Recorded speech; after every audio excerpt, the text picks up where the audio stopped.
After the wise men had left, the angel of the Lord appeared to Joseph in a dream and said, "Get up, take the child and his mother with you, and escape into Egypt, and stay there until I tell you, because Herod intends to search for the child and do away with him."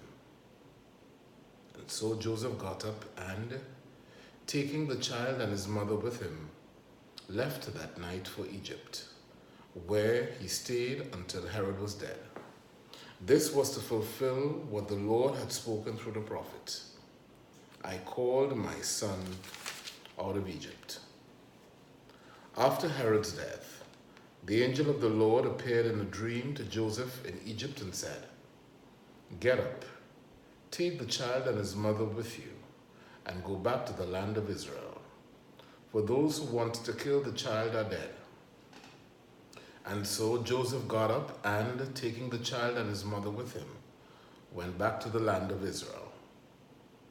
But when he learnt that Archelaus had succeeded his father Herod as ruler of Judea, he was afraid to go there. And being warned in a dream, he left for the region of Galilee. There he settled in a town called Nazareth. In this way, the words spoken through the prophets were to be fulfilled: "He will be called a Nazarene." The Gospel of the Lord.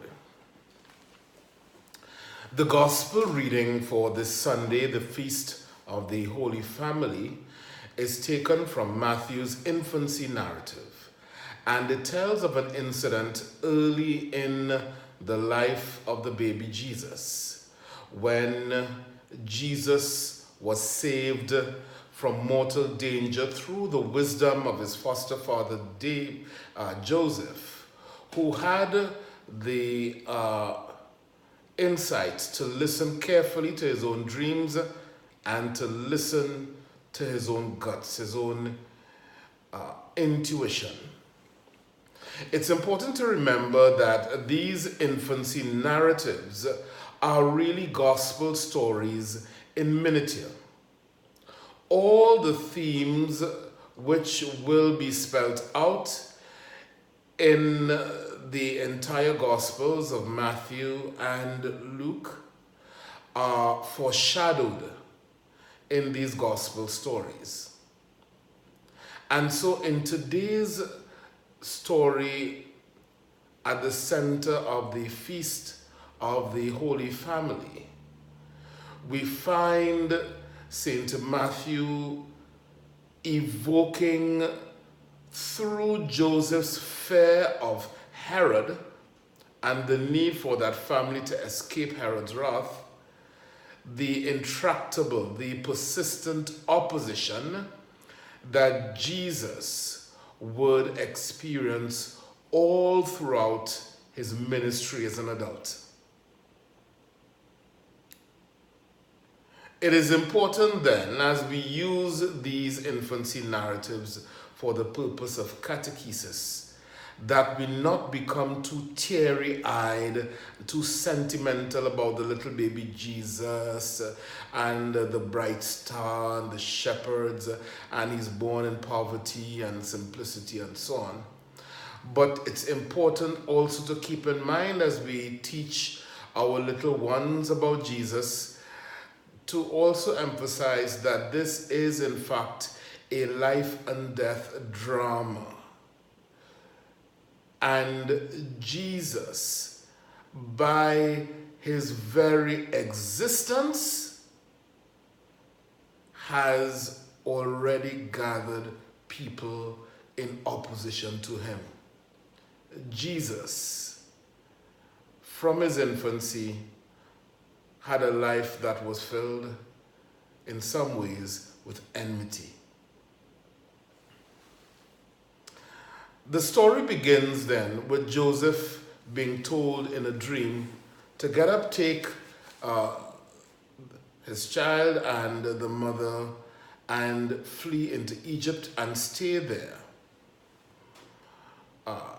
until Herod was dead.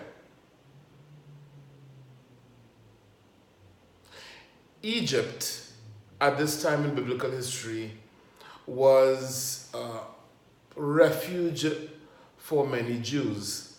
And the death of Herod, alluded to in this gospel reading, took place in the year 4 BC. The wrath of Herod is, of course, an allusion to Matthew 2, verses 16 to 18, where we see King Herod engaging in a futile search for the baby Jesus. And when his search turns up empty, he is frustrated and has the children around Jesus' age massacred, resulting in the slaughter of the innocents.